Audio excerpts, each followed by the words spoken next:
Thank you to Francisco and Michele for putting together that discussion that we just saw in such a fascinating area of affiliate marketing and TikTok marketing. Now we welcome Julio in place of Michele, and we welcome Francisco in place of the other Francisco. So welcome, guys. Thank you very much for taking the time today to join us on this live Q&A. Good to see you both. Thank you to you, Luke. Good to see you both. Right, we're going to get straight into the questions. We've got 9 or so minutes to really get stuck in, and we've got some good questions that have come in. The first question is going to go to Francisco. Through the discussion, which was a good discussion, and there was some really good back and forth there, you talked about TikTok, but I don't think we really got under the skin of what you actually do on TikTok. So one question is, can you explain a little bit more about what it is that you're doing on TikTok as a business, I think? Absolutely. Thank you, Luke, and thank you everyone for being here. Great question. So we are a TikTok brand factory. That's how we call ourselves at Link. And what we do is that we establish viral brand presences for businesses and music artists, even individuals on TikTok. And we help you building that page. And we do that by leveraging anywhere from creators to doing creative services, to do challenges and explore all the tools that TikTok has as a platform that no other platform has, and that enables you as a company to interact with your community, fans, your customers, and engage with a new group of audience that you might not see in other platforms. Very good. Thank you very much. Certainly been a big year for yourselves and for TikTok. And Julio, Michele spoke about affiliate marketing still being one of the most scalable channels. One of the questions is, why is that? Why is the business in affiliate marketing so scalable?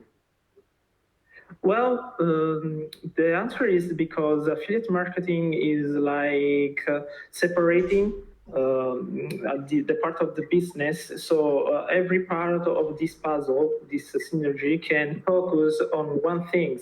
So we have affiliates that can focus on advertising, understand the audience, and build creatives. So be effective on that part of the marketing. And on the other hand, advertisers can focus on the high quality of product to have a scalable business model, to have always available the product and concentrate on that part.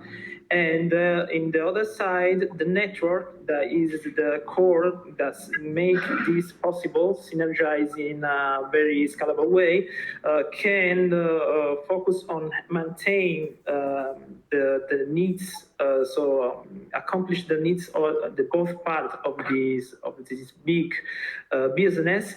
And if you are able to work for the both sides in the best way, of course, the results can be really, really high and scalable. Very good. And we've definitely seen that take place in the last year. So Francisco, going back over to yourself and what you're doing in the performance marketing space, how important is it, in your view, and this is a great question, to be transparent with your community about the way that you're using their data? I think it's it's definitely a good point, and I'm going to answer this question in terms of community. I think you're talking about the community of creators and creative services that we tap on. There's not much data that we're collecting from them, and we only do for now brand awareness marketing. Most of our initiatives are on that. So we move. We feel that TikTok is just getting ready now for performance, and we are exploring products and how to do it, such as paid media or boosting content. But we're mostly focusing now on the brand awareness piece. So the data that we collect is, it's the one that you see on TikTok. So there's nothing, no risk at all on using it. And, our community knows that what we do with that data is for their own benefit. And it's just, handles, followings, engagement, and that's it. Got it. And what about you, Julio? What's your view on that one?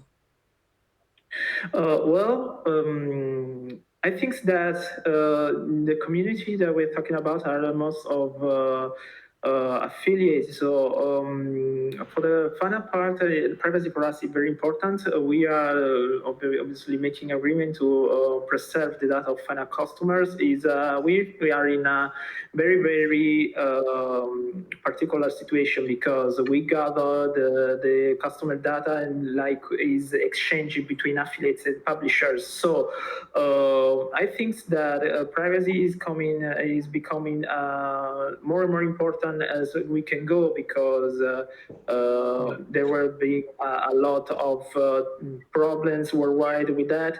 But of course, what we want to do is to maintain the flow and the scalable of the business without